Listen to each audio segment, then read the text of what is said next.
Hello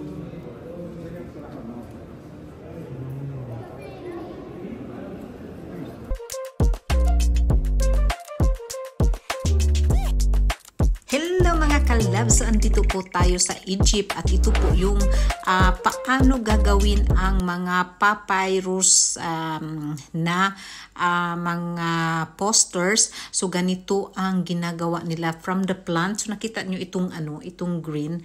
Yan po yung paggawa nila ng paano sila gumawa ng mga poster na napakaganda sa Egypt. Di ba nakikita nyo? So ito po yung mga poster. Ayan sa likod. At saka ito yung machine kung saan nila ilalagay yung dyan yun ay 6 na araw na dapat naka-press yung leaves na nakuha niya doon sa loob ng green na papyrus na leaves. So ayan, ini-explain po niya. So yun yung nakikita nyo na inaano niya yung ganito. Ayan.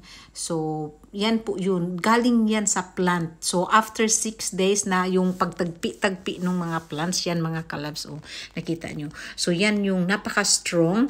At dyan sila nagdo-drawing, ng panggawa ng. So nakikita nyo dyan sa mga likod na nakikita. Ito yung nakikita nyo dyan. Yan yun yan yung pinaka-ano nila, kumbagay papel or poster na tapos ito yung bata nagsusulat ng pangalan niya, nasulat niya, tapos kahit ilagay mo siya sa tubig, ayan, nilagay niya sa tubig yan, nilagay na niya sa tubig at ganyan, hindi siya nasisira, hindi talaga siya nasisira, ayan. So kailangan mo talaga siyang punitin, nakita nyo, kailangan napaka-strong nito. So napaka-amazing talaga, hindi ka talaga maniwala. Yan mga kalabs, ayan, tingnan nyo. Yan, yan, ganyan pala ang yan. So, yan yung takita nyo.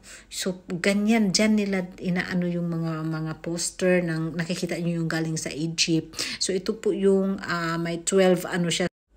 So, ito po yung city ng Cairo. So, natapos na po kami nagaling na kami doon sa mga pyramid. Yung nakita nyo yung mga previous vlog ko at ito parehang tour namin ito. So diyan meron nakikita mo diyan sa yung itong makikita mo ay parang ito yung parang museum ba ito or something ganyan dito sa city ng Cairo. So nandito kami sa center ng Cairo. Ayan, tingnan niyo yung traffic, makikita niyo. So parang Pilipinas lang din dito mga kalabs. Ayan makikita niyo. Ayan. Traffic din dito. So, hindi ko na tinanggal ko yung voice dito dahil napakaingay talaga sa sobrang traffic. So, ayan, nagpunta kami sa isang tindahan sa loob ng isang parang ito, maraming mga nakikita nyo. Ito. Yan. Di ba? Ang ganda talaga dito mga kalabs. So punta kayo dito, parang makikita nyo din ang maraming mga estatwa, maraming mga statue. Yan, so ito yung mga ayan tingnan nyo yung may mga tao. So ganyan noon mga century, ilang years, 100 years, million years ago.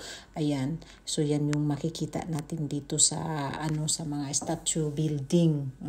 Diyan yung mga yan yung tour. Ito siya pala yung tour namin, pero hindi ko na ipaano. So ito yung sa museum. So kung makita nyo, tingnan nyo, ang dami. So daming maaano dito sa history, ganyan. Kaso lang hindi ko masusunod yung ano bang tawag nito? Nag-i-explain. Ang bilis kasi niyang mag-explain. Pero grabe ito. Ayan, yung mga lumang mga tao, kung sino, ito ba yung nagumagawa siguro is mga parts ng doon sa Egypt.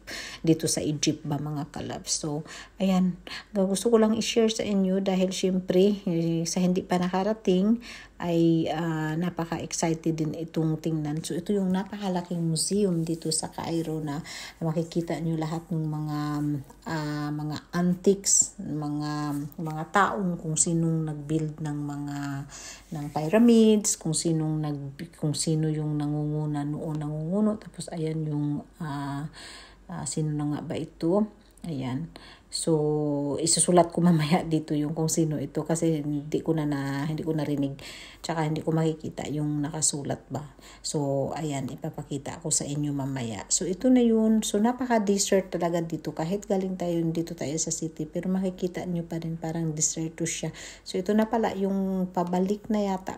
Pabalik na kami nito sa Pabalik na kami dito sa sa hotel. So makikita niyo yung deserto at hindi na siya gaanong traffic kasi medyo out na siya sa out na siya. So iyan pala yung mga bahay noon na yung kung sino yung nag-cultivate ng mga halaman, mga tanim dyan. So ito para makikita niyo may mga bahay siya, 'di ba? Ayan, so napakaganda talaga dito. Ang ganda ng ma-experience dito natin mga kalabs. Ayan. Ayan mga kalabs. Ang ganda. Ganda ng So, maliliit pa yung dito kung sino yung nagko-cultivate. So, yan yung nakatira dyan. Tapos, ayan tingnan nyo. Mayroon ding mga tao doon na nakatira. Tapos, dito nakatira sila. Ganda. Ayan. Ito na yung sinasabi na nagbi-build sila ngayon dito. So ayan pero summer lang ito bukas. Pag after summer naman ay tahimik daw dito, wala daw tao, nagsialisa na din daw ang Tingnan niyo itong building na yan. So yung building na yan, pag bibili ka ng isang apartment ba siguro yun ay worth of from 500,000 euro to 2 million euro. So ito yung napakamahal na building doon sa Marsamatru. Ayan, grabe ang ganda. At ito yung magiging little Abu Dhabi. Ayan. So ang daming tao. Tsaka magkaroon dito ng population ng at least 3 million population dito sa lugar na ito. Ayan tingnan nyo. Ayan mga kalabs. Kasi nakakaano ako dahil naririnig ko yung dito yung guide namin na sinasabi niya. So, ang daming bahay mga kalabs. Tingnan nyo. Dami nagbi-building. So, ang yaman-yaman talaga ng Egypt. Mayaman ang Egypt talaga. So, mayaman ang Egypt sa mga mayaman. Pero sa mga mahirap din. Yan mga kalabs. So, gusto ko lang talagang i-share sa inyo ito dahil napakagandang experience namin dito sa Egypt. At napakaganda din ang pag-build nila doon. Grabe. Pero yun nga lang, sobrang mahal ang mga bilihin doon. At syempre mga mayaman lang din naman ang nakakabili noon kasi yung mga mahihirap paano naman nila mabili. Pero napakaganda. Napakalinis. Malinis yung lugar kung saan yung maraming ganyang mga nagbi-build sila ng ganyang mga malalaking building, malalaking bahay, malalaking apartments, ganun. So syempre talagang inaano nila yung talagang maayos ang paggawa nila dito, diba? Tingnan niyo mga kalabs. Wow, ang ganda. So ito, ayan, dinaanan namin yan kanina. So yan, ito yung place na, ayan, may McDonald's. Open lang yan sila. Parang May to October lang siguro sila open. So talagang pang holiday place lang talaga. Pero tingnan nyo yung mga building, mga kalabs, nakikita nyo. Grabe, ang dami. Ang dami talaga. Tapos yan yung napakamahal na lugar. Yan yung talagang inaano nila, yung binibigyan nila ng na mag-build talaga sila ng mga maraming building. Kasi dyan sila nakakakuha ng pera. Kasi pag may bibili, syempre. Ayan diba? Grabe, lahat ng makikita mo, puro building. Sobrang dami talaga mga kalabs. Ma-amaze ka talaga. Tsaka ang gaganda ng pagka-building nila, tsaka pagtayo nila nitong lugar na ito. So lalaki kasi itong Marsamatru noon hindi pa ito gaanong malaki, pero ngayon Marsamatru papuntang Cairo, marami ng mga places na inaano nila yung nilocate nila, tapos yan nagbi-build sila ng mga maraming building. So diba, grabe ang dami talaga mga kalabs. Kita nyo? Sobrang dami. At saka sobrang ganda. Kung may pera lang, bibili tayo doon. Biro lang. Paano tayo makabili nito? bibili tayo ng 10. Hindi mga kalabs, nakakaano din naman talaga, nakaka-amaze din talaga kasi makikita mo din na, 'di ba kasi may side sila na mayroong mayaman, mayroong mahirap, kagaya din sa atin sa Pilipinas. 'Di ba?